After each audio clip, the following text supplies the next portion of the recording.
Yes, people, it's my second YouTube video. I just made my first one, and the second I made it, someone sent me a text message, but I just seen it now, and he told me, "Yo, Amir, you should talk about XYZ, about how you felt after the fight, fight week, the weight cut, everything." He gave me a load of points. I was like, you know what? This guy is right. I'm gonna talk about all of that right now, and I guarantee you, if you guys stick to the end of this, you're gonna learn a shit ton of things you didn't know before. I'm gonna try and make this as valuable as possible for all of you watching.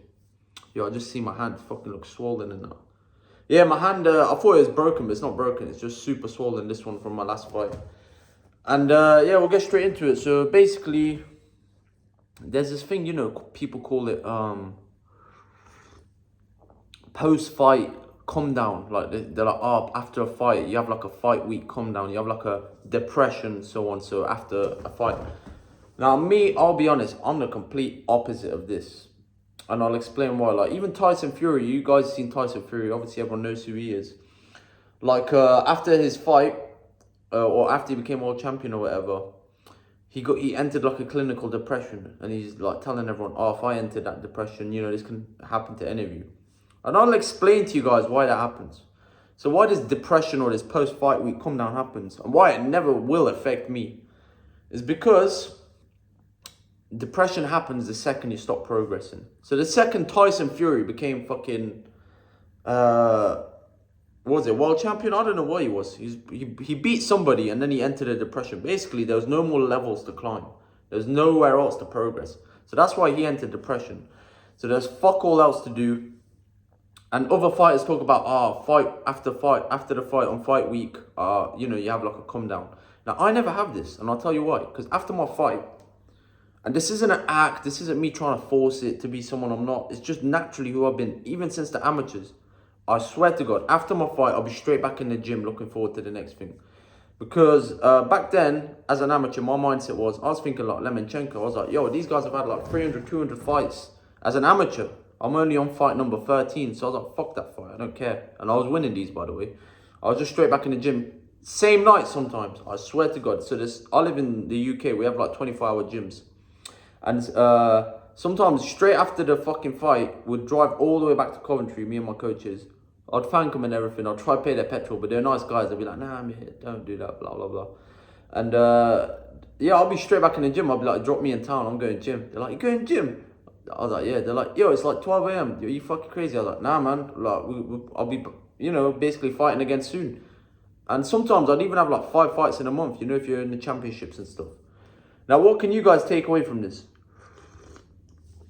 Basically, even now, like, as a pro, obviously, I want to train, like, straight after the fight, but I can't. Instead of training, instead of progressing that way, what I do is, I actually like socializing a shit ton. Obviously, I'm Muslim, I don't party or anything crazy like that, but all my friends, all my family, it's the only time I see them in one place at one time. And that's on fight night. So what I like to do, straight after the fight, I go around, I thank everyone for coming, I socialize, I talk with them all to the end of the night, probably till like 1 a.m. People stay around till real late. So I'll make sure I catch up with everyone because, don't take anything for granted. You never know, if everyone's going to basically be around. I don't want to put it in a, negative way. But yeah, man, I'll basically go around thanking everyone for coming. It's an amazing time. It's the only time, like, where everyone truly gathered like that. The only other time you'll probably get a gathering like that, it's probably a wedding. And yeah, so that's what I like to do after my pro fights. But as an amateur, obviously I didn't have any of that. I had like 1 friend, 2 friends come, and we probably all just went gym after together. It was never a big deal. But pro game's a different game, different story. Like, you have to sell tickets and blah, blah, blah. So yeah, everyone I know is there. So pretty much after my fights, I like to socialize, interact with everyone, thank them. Everyone that's been to my fights, they'll probably be like, yo, this Amir guy's social as fuck. I'm not really, but I am on fight night, because fucking you might as well always be doing something. Like, I'm not that type of fighter that likes to sit inside and be all fucking serious and shit. I'm either doing the fight or after the fight, fucking building and enhancing the current relationships you have with people. So thank them, talk to them, blah, blah, blah. Take photos, everything, yeah. So let me relate it back to the first point of the fight week come down. So this is how you avoid that shit. Well, I don't know if you can avoid it, but I never get it because straight after the fight, even now, I'm in the gym now, and what is it? Thursday, and the fight was Saturday. I was back in the gym Monday. I would have been back in Sunday, but Sunday, genuinely, my hand was fucked. And the reason I didn't go back into the gym Sunday, the day after the fight, I went into work because I'm full of energy. After a fight, people think you're tired or something. I'm full of energy. Like, you have like a fire inside you. And if you're an upcoming fighter, this is a life hack no one talks about. So after your fights, right, people like to you have this energy. Everyone knows adrenaline, everything, but it's more than that. Like, you're fucking almost. You feel like a G, basically. You don't run out of energy. Like, I can run on 0 hours sleep, 2 hours sleep, and I'll be fine. Or the day after a fight. So what you want to do is you want to get so much shit done. Like, talk to everyone, socialize, build relationships, do your work, fucking even training. Because you're in a superhuman state pretty much. No one else has that feeling that a fighter has the day after a fight. It's weird. I can't like put it into words, but basically you have your energy levels are up here the day after a fight. Even if you're lost, like, some people cry and shit, but bro, even if you're lost, your energy should be up here to like fucking, become better. So your energy's up here, right? Now what most people do, they got this energy, what do? They put it into fucking partying, drinking, sniffing, all of this shit. All this stupid shit. I never do, because I'm Muslim, right? So instead of putting the energy into the bad stuff and being like, whoa, that party was a night of my life. Fuck that shit. Put that energy back into the gym and all the other shit I just said. Building relationships, working, leveling yourself up. Because you have some crazy type of energy the day after a fight. Fighters know what I'm on about. Some of you might not know, but other fighters know. Now you want to put that energy to use. And basically progress in your life. And you'll never have that fight week come down. And that's the day after. Now the day after that, really, you can train again as long as you're not injured. Like me, it was for my left hand, I didn't fucking train again. And also, I had some Gs. So I had one G, he flew over from another country, right? And he's in Birmingham. I live in another city near there, it's called Coventry. And I was like, listen, G, tomorrow we'll meet up again. And a few other lads come down as well. And these guys, they drove like 3-4 hours fucking for the fight. I was like, yo, fucking rate these, man. So I met these guys in Brum. And I wanted to treat them to a steak and everything. Now, the guys that drove 4 hours, they had to go. So they just went shisha, I had some tea and shit. So I just went there with them till the evening. And the G that came from Ireland, I was like, listen, G, we'll go get some food. Treating him to a steak and everything, as he deserves. My man caught a whole flight for my fight, which is fucking amazing. Can't believe that. Like, someone out there, he's actually a very nice guy, very respectable. He caught a whole flight to come watch me fight. I really appreciated it. So it's only, the least I can do, take him out for a steak or something. Because people I know in my city, they always try and interact with me and stuff. The second I talk about a fight, they don't even want to drive 20 minutes. So I was like, yo, this guy's getting a whole flight. Fuck it, I'm going to treat him to a steak. So the day after I did that, so you can say that is building, enhancing a relationship, building a connection. Who knows? It could be a business partner in the future. Guy's killing it. He did some business, some traveling business. So yeah, that's one way I'm putting that energy to use. The other way, the day after, straight away I was back in the gym. And what was my other point? Yeah, I forgot. But yo, we ain't doing no edits, so we'll go on to something else. Oh yeah, the cutting weight. Yeah, that was it. I ain't doing no edits, one take only, everything one take.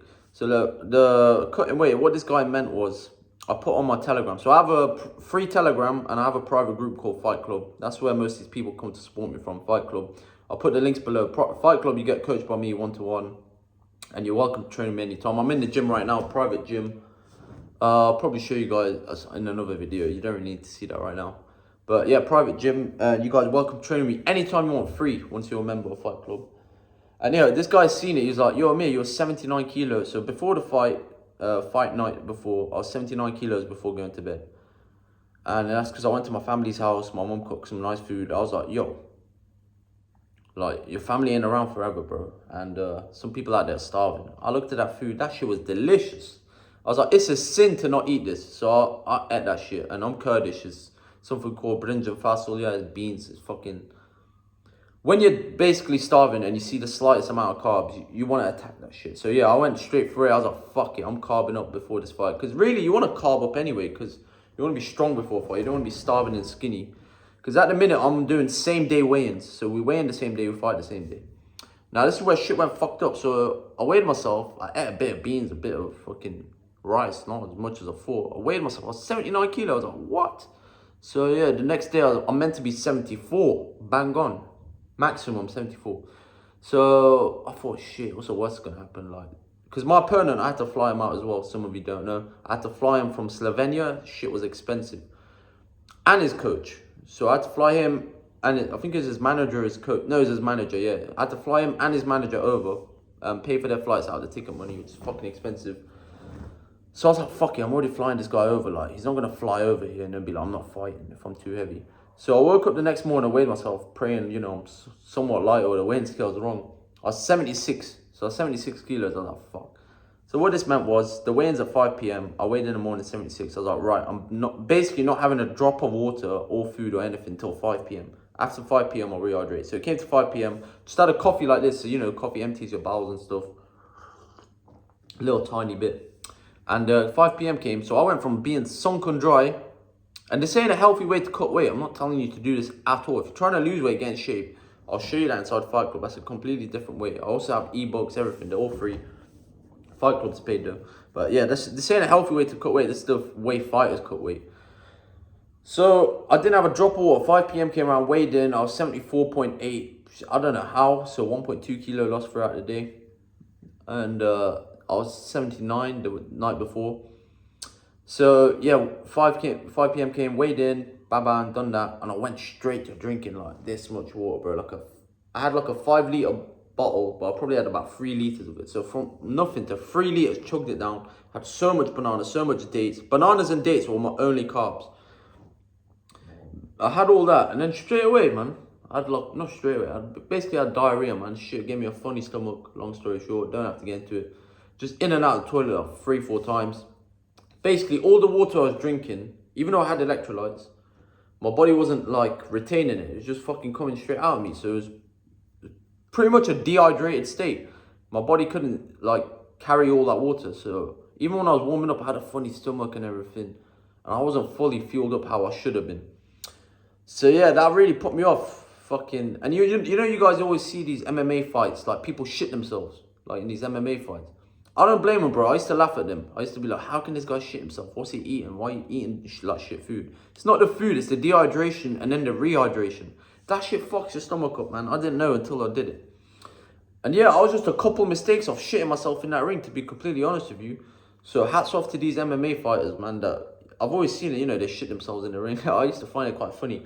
I don't find it funny no more after experiencing that, because just a few simple mistakes more, and that would have been me. And I had white shorts on. Fucking, no one would have been joining Fight Club then. Fight Club covered in shit. Fuck that, man. So yeah, literally, like, even warming up for the fight, I could feel my stomach. I had to go to the toilet. I was like, fuck this, what's going on? Like, it's just how your body responds, you know, going from no water to then bang, water loading.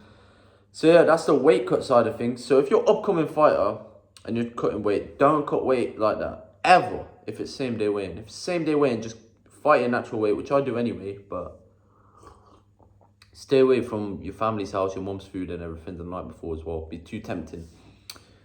Yeah, that shit was fucking mad, bro.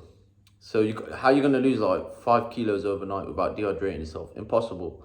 So yeah, avoid dehydration as much as possible. The last thing you want to do is either A, shit yourself in the ring, just a fucking catastrophe, you know what I mean? How you gonna look people in the face after that? How you gonna look your dad in the face after that, bro? My dad was in the crowd. How am I gonna look my dad in the face, bro? Like, yeah, just shut myself in the ring. Bro, I wouldn't be able to live, man. That is crazy. Your dad's there, your dad's friends are there, your fucking family's there, everyone's there, and you shit yourself in the ring.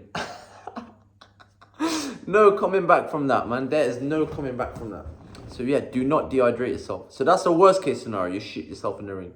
Second worst case scenario is it's an awful performance, piss poor performance. Which mine wasn't awful, but it wasn't my best self. And yeah, I also didn't have sparring and stuff for this fight because I had an injury in camp. I ain't gonna lie, I had a headache, had a bit of a concussion, so I did not spar for this camp at all, really. I only had 3 sparring sessions in 1 week in February 1st, and the rest were before that, the week before. So yeah, I didn't spar for this fight either. So really, this was me at my worst, like 20-30% of me. Like diarrhea on the night, no sparring and everything.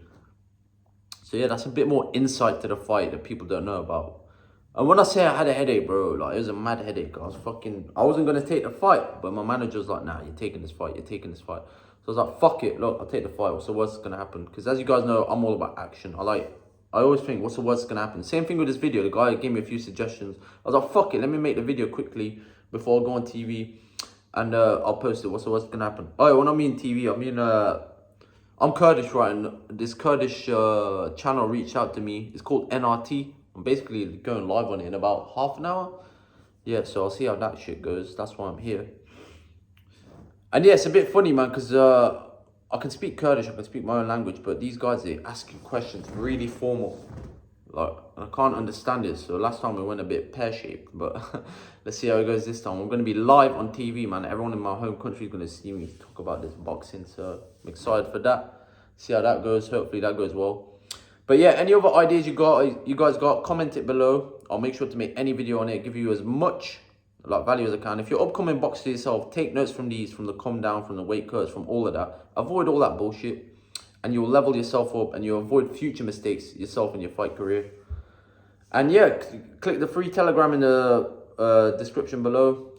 I'll put everything there. I'll put the only supplement I take as well, KO Test Booster, all natural. I'll put my ebook link, and I'll put the Fight Club link as well if you guys want to join Fight Club. Fight Club is my private group where I coach people one-to-one, and we have meetups internationally. We just had one in Dubai, we've got one in Birmingham, and we've got more coming up. But I want to keep them a surprise. I don't want to tell everyone yet.